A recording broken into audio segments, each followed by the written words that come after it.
Good morning. Friday Facebook Live is a financial tidbit. So this is relevant today. I taught two classes yesterday for financial literacy and specifically talking to federal employees about their TSP. So there have been a lot of changes that took place on the 1st of July, just on Wednesday. So I wanted to bring those in here and talk a little bit about the mindset that a lot of people have as far as what they should invest in. Because there are two big questions that I get from people quite frequently when we have those classes. One, how much should I have for retirement? How much do I need? Two, what should I be investing in? So people are looking for advice because it can be a little bit scary in dealing with these financial markets. Not everybody does it. Not everybody understands it. So I do not tell people what they should do.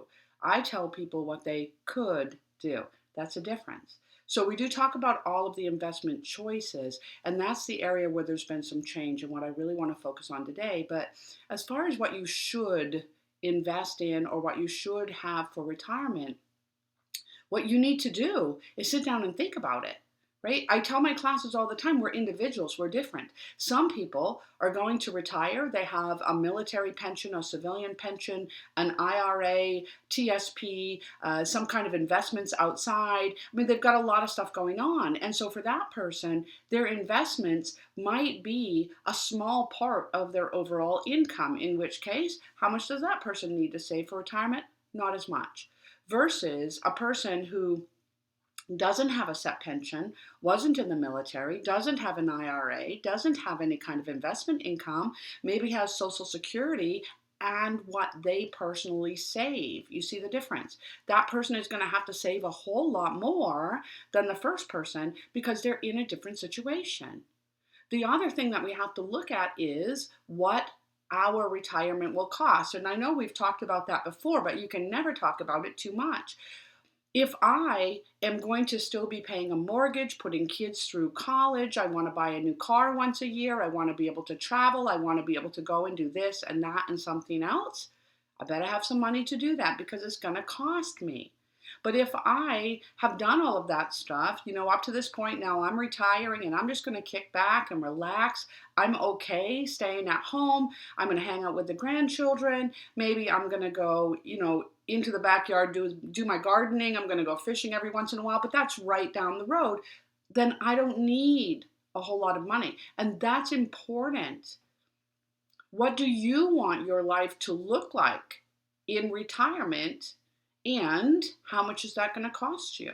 What kind of money do you have coming in right now to cover those expenses? So that's one thing. Another thing that you need to consider is how long you have to save for that retirement. Because if you are not going to be retiring for 20, 25, 30 years, okay, you can take small, consistent steps and get to where you're going in 20 or 30 years. But if you've never paid attention to retirement, and now you're at that halfway point, or even on the other side of that, you're closing in on retirement, you haven't thought about it, you haven't saved, guess what? You better step it up. But you're going to have to take bigger steps. You might even have to jog or run in order to get to where you're going. That makes it more difficult because you have to cut back in all other areas to be able to save a larger amount of money. Does that make sense? So the sooner you start, the smaller you can take those steps and still get there. The later you wait, the bigger those steps are going to have to be in order to get to where you're going. But what you have coming in is different than everybody else. What you want to pay for is different than everybody else. And your personality when it comes to money is different than everybody else's too.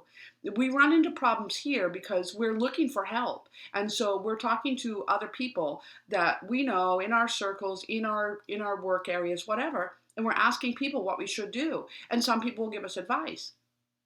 But our money personalities are very different. And so what somebody else is giving me for advice, even though they may know what they're talking about, they're very smart in this area, what they're doing works for them, it might not work for me because I have a different money mindset.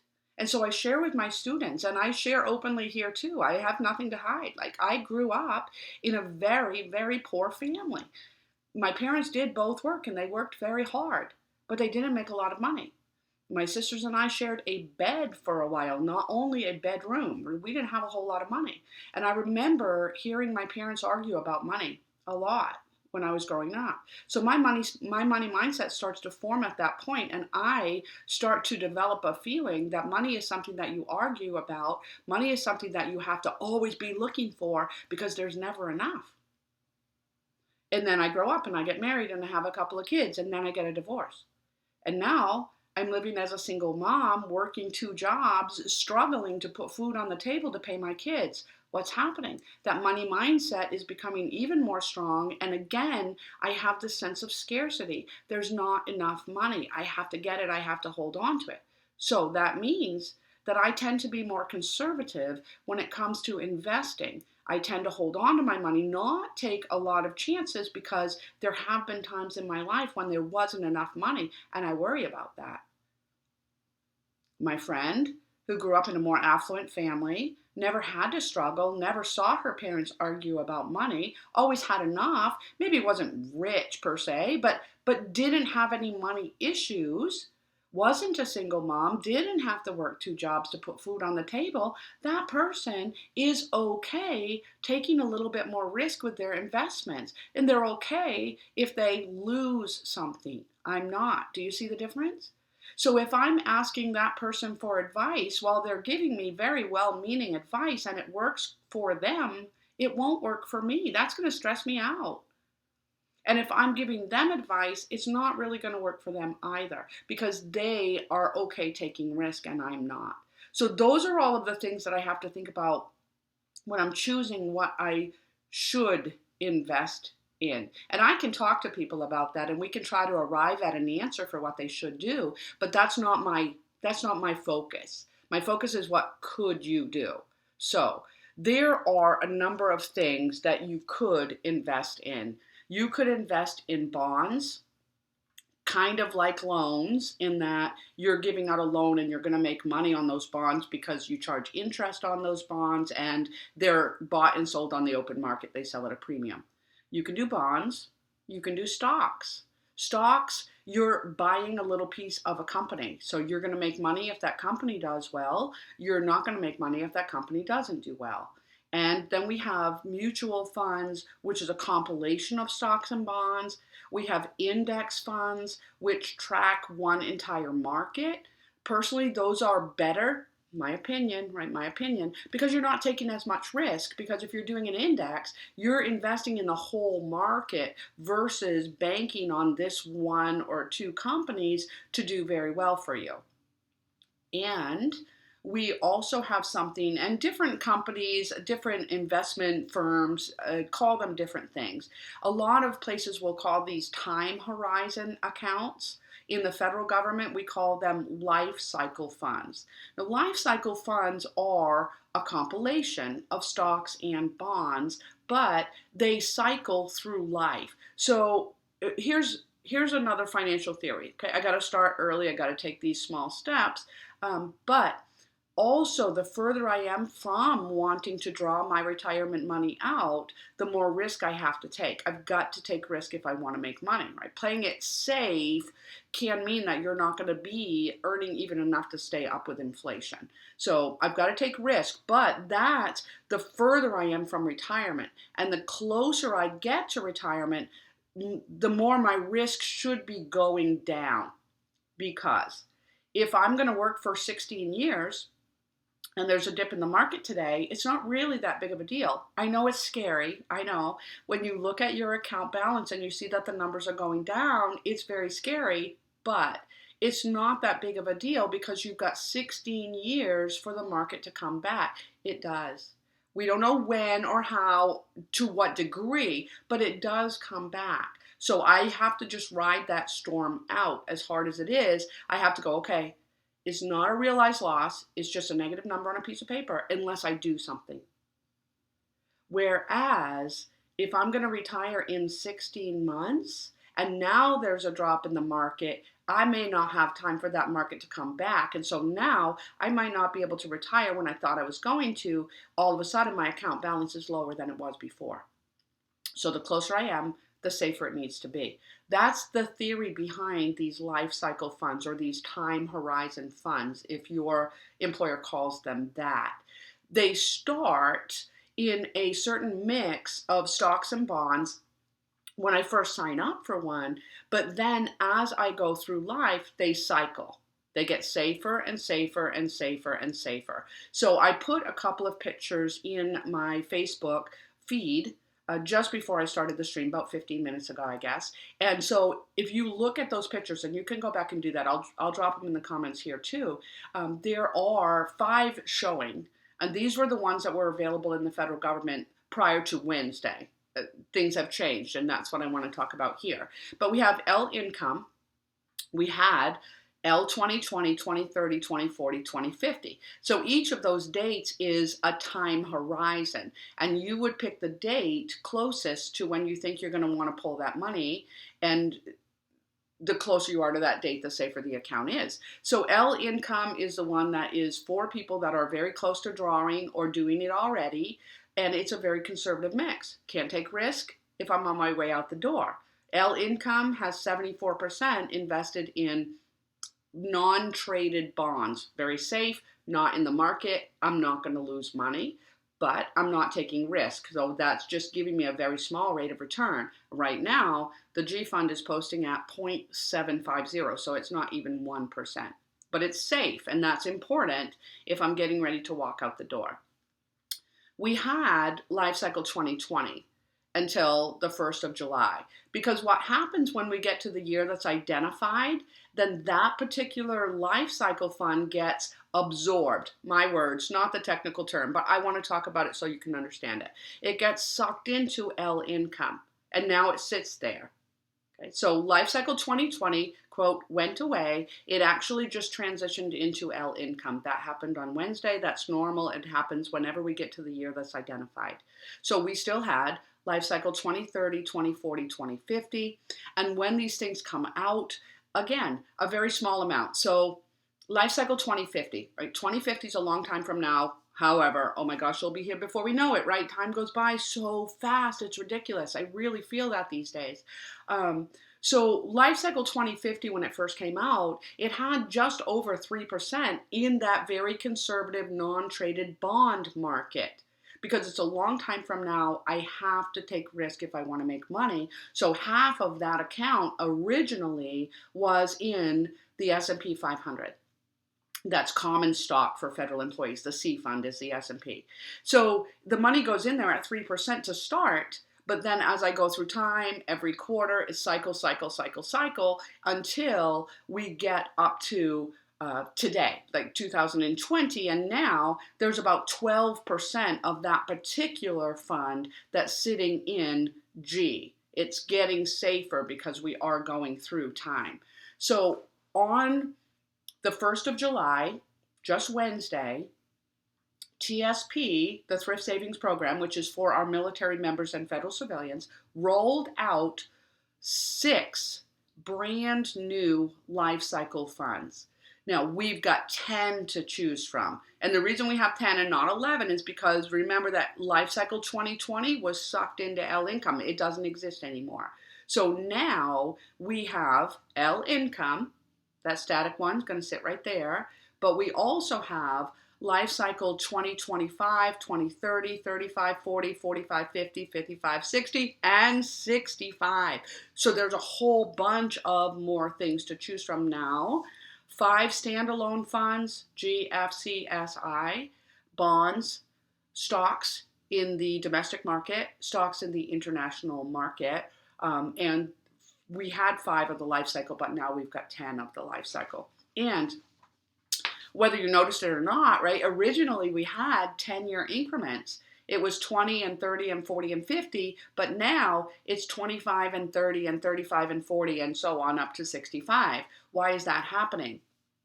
Because people want to be able to really hone in on I'm going to say retirement date. It's just easier to say in conversation, but that's not really what I'm looking for. People really want to hone in on that retirement date. And with a 10-year block, it can be difficult for me to do that because if I have, let's say, 2030 and 2040, but I'm planning to retire in 2035, then what do I do? Like, do I go for that lower one? Do I go for that higher one? I'm kind of stuck there in the middle. So by now, chopping these segments in half and having 5-year life cycles, I can get closer. And even if I'm in between 2030 and 2035, it's still a lot closer than having a 10-year span. So that's why we're seeing this. Here's why I'm not a fan of saying retirement, although I just did that. Some people will retire. And some of those people, because of their retirement plan, because of the money that they have coming in, they're going to have to access their savings and investments right away at retirement. But other people have different things going on. They have a military retirement, a civilian retirement, interest, dividends, rental property, all kinds of other stuff. And those people might not need to access their savings and investments right at retirement, but they might do it 5 years down the road or 10 years down the road or whenever. So while I do say retirement, what I really mean is the closer you are to wanting to draw, the safer that should be. Now, again, we've got all these options, and so people want to know, is this something I should do? I don't know. What does your retirement plan look like? What does your income plan look like? What does your money mindset look like? How long do you have to save until retirement? All of those things need to be looked at to determine what you should do. But we have a bunch of new stuff that we could do. So I wanted you to be aware of that. I also want to talk a little bit about this because, I like it. Right? I study this stuff. I teach this stuff. I find it interesting. I listen to podcasts. Kind of weird. It's okay. Not everybody feels the same way that I do. So what I like to do is to just talk about these things in a way that everybody will understand. And I do this in my class by talking about a bake sale. Okay? It's simple. And that's the point. It's simple and we all understand it. So I can see that there's a couple people on, but my computer's not telling me who's here today. And I can't see any comments coming up. So I don't know if they're not working or if they are working and you're just not talking to me today. So I'm going to ask you something.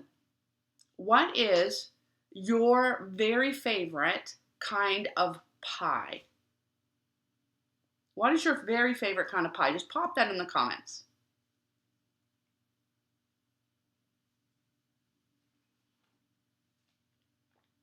Yay, Nicole, it is you, but there's somebody else lurking out there as well. I can see 2 of you. I just can't see who they are. What's your favorite kind of pie today, Nicole? Yes! I knew you were going to say that. Strawberry rhubarb. Strawberry rhubarb is, I have to say, it's one of my favorite pies. I like it a lot, but depending on the day, I might like other things too.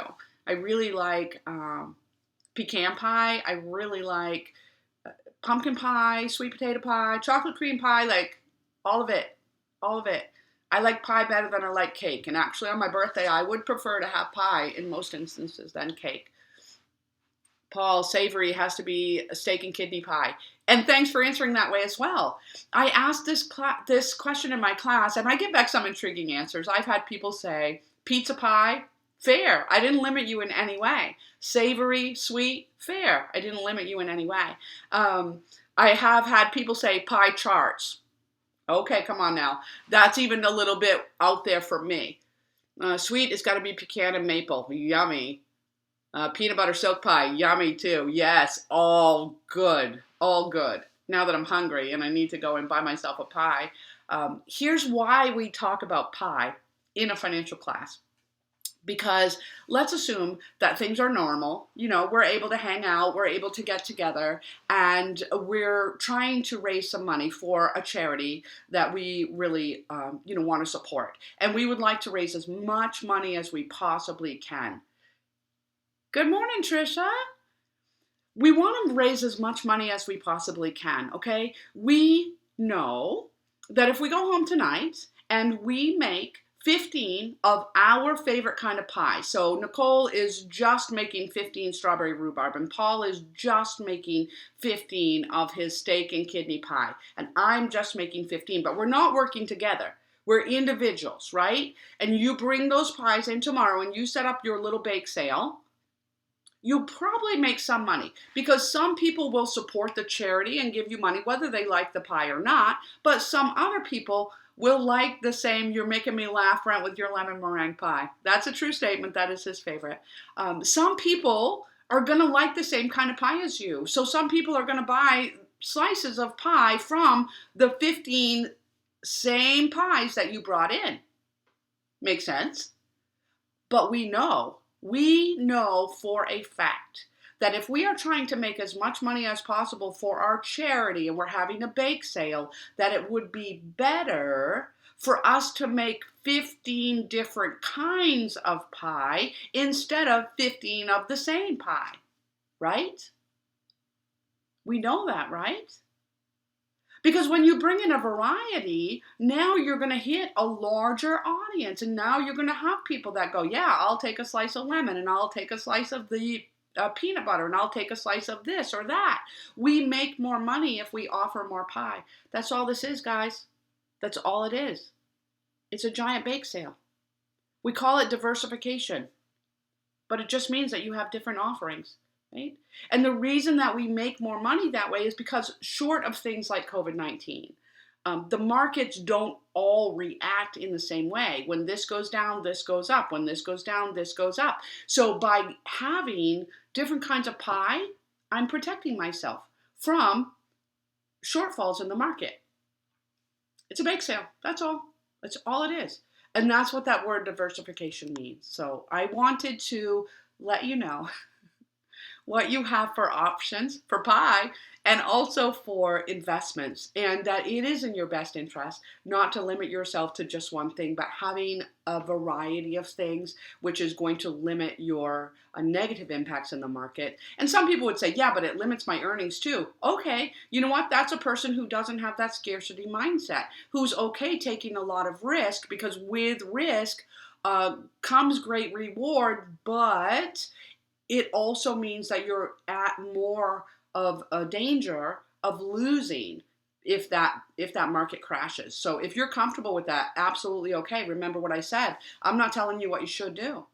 I'm telling you what you could do. Me personally, I'm not going to take all of this risk, even though I might be able to make a ton of money, because it's just a little bit too risky for me. So I generally am more of a kind of in the middle person. Now, here's the thing too, right? You've got to step outside of your comfort level sometimes. If I were going with just my money mindset, very conservative, not taking any risk, then I'm down here, which means I'm not making any money. And I know that's not good for me. So I have to take that baby step. I have to step outside of my comfort level a little bit, but maybe that means that I'm going for one of these time horizon accounts. I'm taking some risk, but I know that it's getting safer and safer and safer over time, versus if I were to just jump out there into the stock market, it's a little more risk than I'm comfortable with. Does that make sense?